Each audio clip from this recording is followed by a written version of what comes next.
try that. There we go.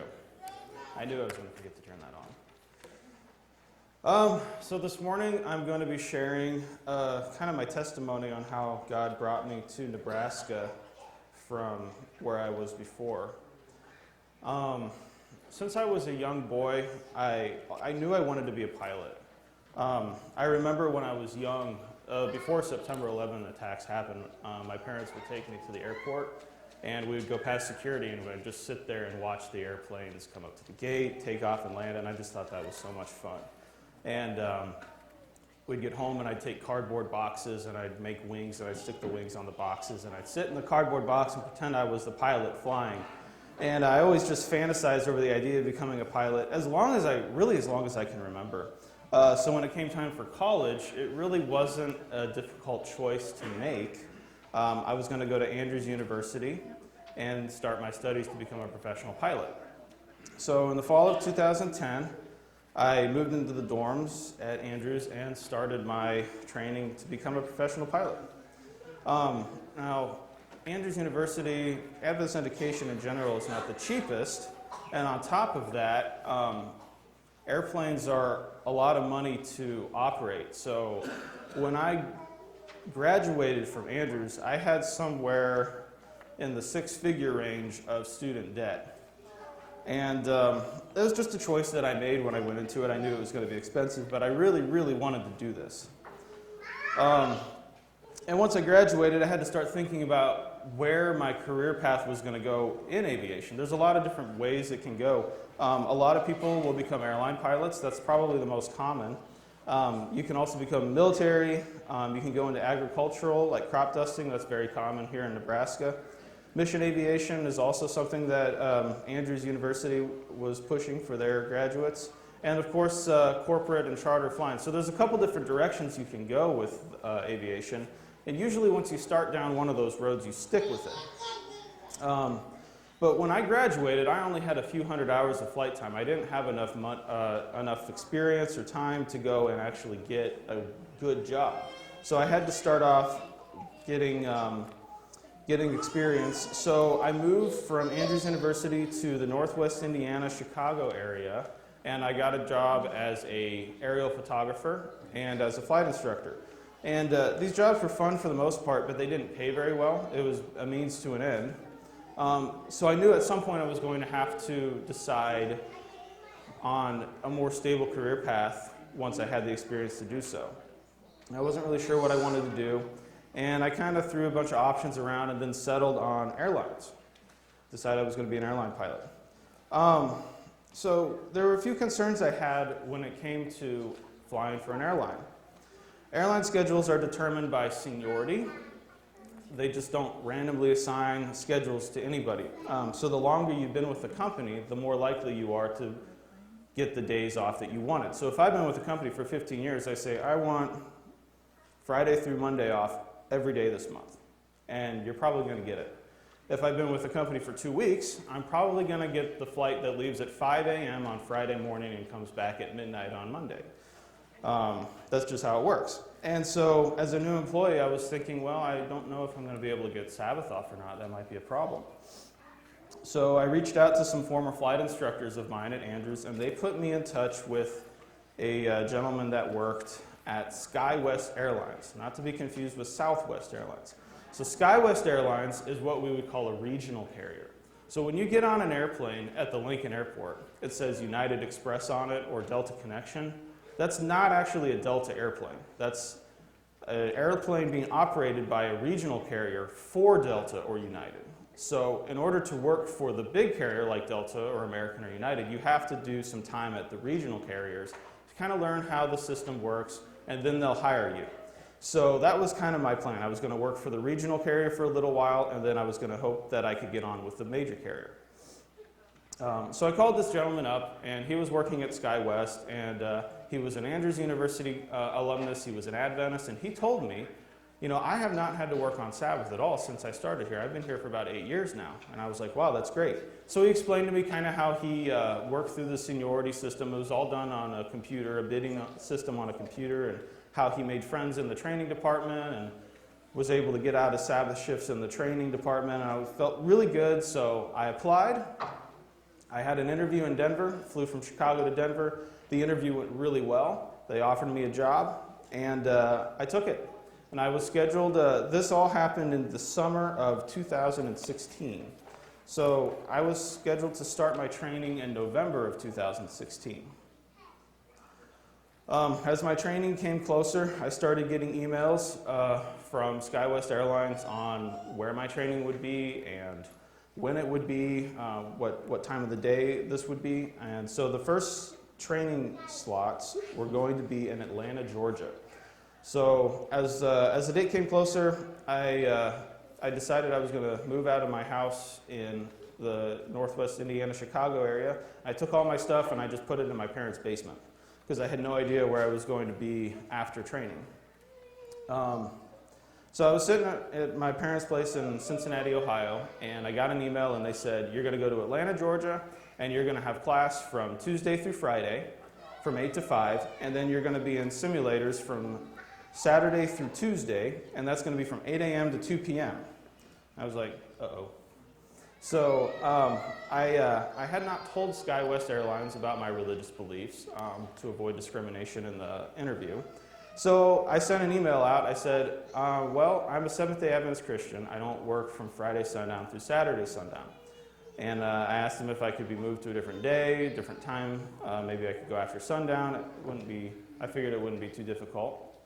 And they came back and they said, yeah, we've worked with Adventists before. I think we can, we're just going to have you go to simulators on Tuesday instead. But they also sent me a form to fill out where I would request some kind of religious accommodation. So I put down my information in the form, sent it back in, and I figured this was going to happen. But they sent it back and they said, no, we're not going to be able to guarantee you a schedule with Sabbaths off because of our seniority system for scheduling. I was like, well, I kind of figured that anyway. So I decided to continue because my friend that was working there told me, like, you should be able to work around this. So went through the first segment of training in Atlanta.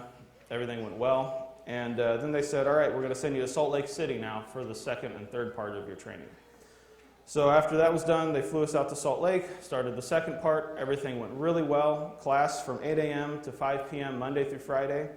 And then, when it was time to start the third part of training, they sent out a new schedule. And when I had started at SkyWest, they told me that training would always be from 8 a.m. to 5 p.m. Monday through Friday. So I didn't have to worry about Saturday. And the sun was going down right just after 5 p.m. in Salt Lake City in the month of November. So I wasn't too worried about it. But when we got our schedule, they decided to make some changes, and they had an event scheduled for a Friday evening from 4 p.m. to 6 p.m. And that was going to go past sundown, and I was concerned about that. So I went to the leader of my class, and I kind of explained my predicament to him. And he goes, well, I can't really help you with that. You're going to have to talk to the director of training. So they sent me over to the director of training's office, and of course he wasn't there. So I left my phone number and asked his secretary to let him know that I needed him to call me back. So he called me back that evening, and he sounded pretty optimistic. He said, we've dealt with Adventists before. I think we can work something out. I'm not going to guarantee anything, and I don't want you to get your hopes up necessarily, but I'm pretty sure we can work something out. We're going to, I don't know exactly what it is, but come see me tomorrow at lunch, and we'll talk. So I was feeling pretty good. God had taken care of things on the first Sabbath conflict, and then the second Sabbath conflict, it looked like he was going to do the same thing there. And so the next day, I went and spoke with him, and his attitude had completely changed. I walked into his office and he said, we're not going to be accommodating you. You have three options. You can make it work with your religion and show up on Friday night. You can not show up and we're going to fire you. Or you can resign right now. And he pushed a resignation paper in front of me. And I wasn't really expecting that, because the night before he had seemed very optimistic that things were going to work out. So I remember being a bit speechless, very caught off guard, and I wasn't going to compromise on my beliefs, so that wasn't going to be an option. I didn't want to have to report at every job interview for the rest of my life that I'd been fired. I was only 25 years old at the time. So that really wasn't an option. So I was like, well, I guess I'll just resign. So I resigned, and I was really, really frustrated. It was right in the middle of the day. The hotel shuttles weren't running, so I had to walk from the training facility back to my hotel. And I remember the guy that pushed me to resignation actually drove by and asked me if I wanted a ride. I'm like, yeah, it's cold outside. So I got in his car, and he drove me back to the hotel, and he was on the phone with somebody talking about how they just didn't have enough pilots. I'm like, I'm right here. But, they were set in their ways. But I remember I got back to my hotel room, and I called my dad, and we talked, and called a couple other friends, and one of them was John Learned. Most people here know who John is. He's a deacon, has been coming to the church for a while. We went to college together. And I was just really, really frustrated with the whole thing. And John said, there's a company here in Lincoln, Nebraska called Silverhawk Aviation that is hiring at the moment. I can see if they would hire you. And I said, yes, please do. So he gave me an email to send my resume to, and unfortunately I didn't meet the qualifications that they were looking for, but they told me to stay in touch. So I was pretty happy about that. It was a lead. But I remember I was sitting in my hotel room waiting to fly back to Cincinnati, and I was incredibly frustrated because one of the biggest fears I've always had in my life is unemployment, and I now had to deal with that. By my own choice, for the most part, but it was still a problem. I had been working jobs that didn't pay very well, so I had no money saved up. I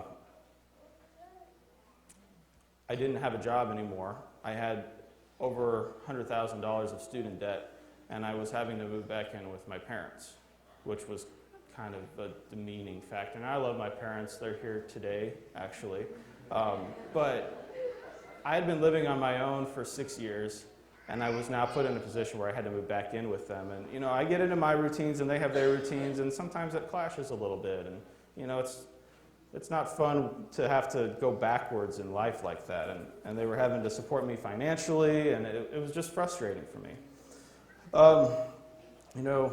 Proverbs 3, 5, and 6, our scripture this morning says, trust in the Lord with all your heart, lean not on your own understanding, in all your ways acknowledge him, and he will direct your paths. Now, I felt like I had been directed straight into unemployment. It was frustrating. I could look myself in the mirror in the morning, and I knew that I did the right thing. But there were times where I just thought about going back and saying, you know what, I don't care, I'll fly on Saturdays just till I get enough seniority to get out of flying on Saturdays.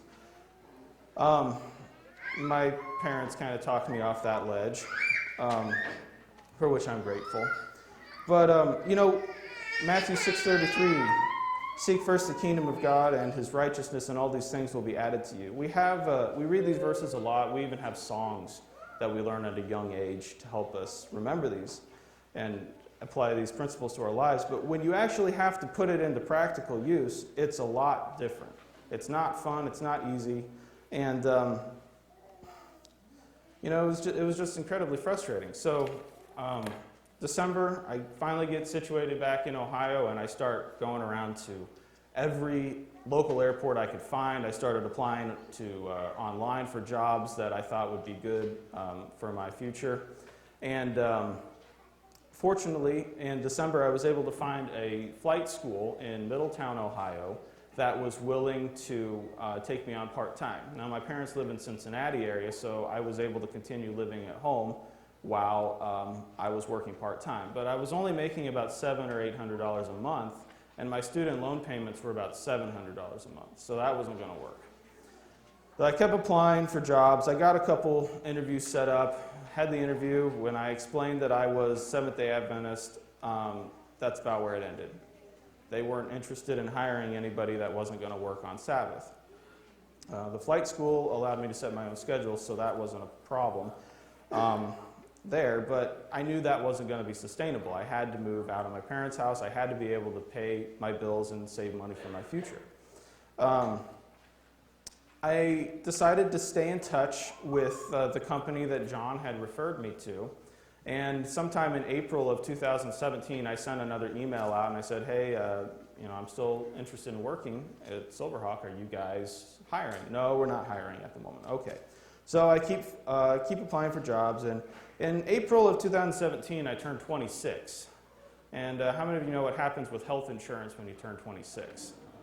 Yeah, you're on your own. So I didn't have health insurance, and that was going to be expensive to deal with. So we had to figure something out there. So now I'm living with my parents. I can't pay my bills. I can't save enough money to get ahead in life, and now I don't even have health insurance. So I was really getting frustrated. Had a couple interviews with some local companies in the Cincinnati area that operated private jets. And one company I went to, the interview went really well. They seemed to like me. And when I explained to them my religious beliefs and my need for Friday sundown through Saturday sundown off, they got upset at me and told me to leave because they basically thought I was entitled for expecting that I could have a weekend off when they didn't get to. Like, that's not exactly what I'm asking for, but, okay. So that was frustrating. Then in early July, I reached out again to Silverhawk Aviation, and they were hiring here in Lincoln, Nebraska. So I scheduled an interview with the chief pilot, and the interview went really, really well. And they wanted to have a second interview. And I was excited, so I called John, and I told him that things might be working out for me to be able to move to Lincoln, so we could, I'd get to hang out with him a little more. And he told me that Silverhawk Aviation was actually employing another Adventist pilot, and that he was being accommodated. And so I was feeling really good about that. If they're accommodating this guy, maybe they'll accommodate me. So the second interview comes, and it goes really, really well, and they say they'll be in touch. And 3 weeks go by, I didn't hear anything. I was getting frustrated. So I emailed the chief pilot back. He goes, yeah, sorry, I haven't been able to get back to you. I just got married. I was like, oh, that makes sense. So he goes, long story short, we think you'd be a great fit at our company, and we'd like to offer you a job. I was really happy. This was in mid-July of 2017. Now, I hadn't actually told Silverhawk Aviation that I was a Seventh-day Adventist. So I said, I'd love to work for your company. It seems like you've got a lot of good things going, but I'm a Seventh-day Adventist Christian. I don't work from Friday sundown to Saturday sundown. And it's my understanding that you have another pilot that you're able to accommodate. I'm hoping you can do the same for me. And they said, yeah, I think we can do that. So now I had a job. We'd agreed on a start date of September of 2017, but I had no money. So I was going to have to figure out where I was going to live when I moved to Lincoln. And John and his wife Sarah were very kind enough to let me live with them for a couple months while I got my feet under me and saved up a little bit of money and found a place to live. But,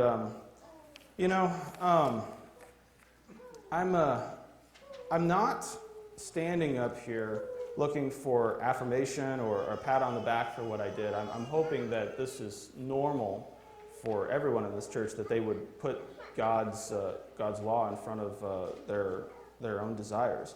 I'm hoping that maybe my story is encouragement for someone that maybe is struggling with the decision whether or not they're going to keep the Sabbath, or maybe it's not the Sabbath. Maybe there's another issue in their life, socially or with family.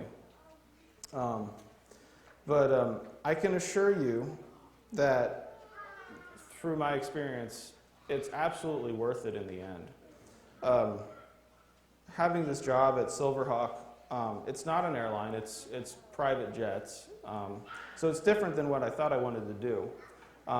But back in 2016, when I made the decision I wanted to be an airline pilot, God knew that's not actually really what I wanted to do. But most people don't grow up saying, I want to live in Lincoln, Nebraska and fly small jets. And I was no exception. I'd been to Lincoln a couple times, and I thought it was a nice town and everything, but it was never any place that I thought I would live. And here I am living in Lincoln, flying small jets, and it's great. My friend Oscar likes to call Nebraska the promised land. I see him back there, give me a thumbs up.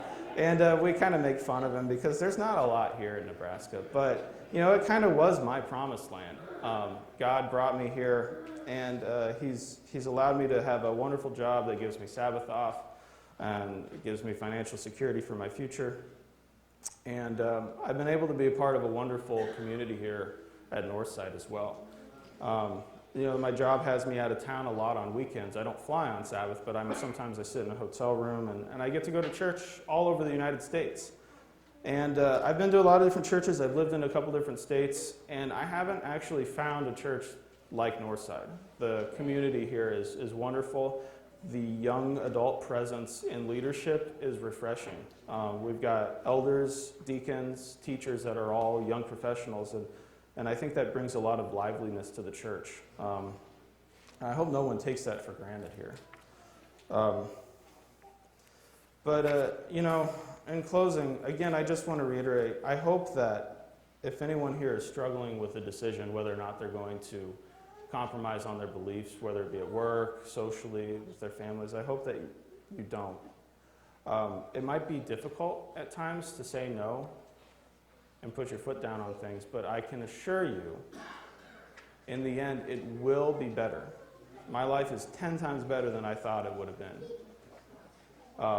Because right now I'd probably be living in Detroit. If I went with the airlines, I'd be living in Detroit, making less money than I do now, and working more. And, God can see the big picture that we can't always see. So I encourage you to trust Him in your decision making, and when things get difficult, just rely on Him, and He's definitely got your back.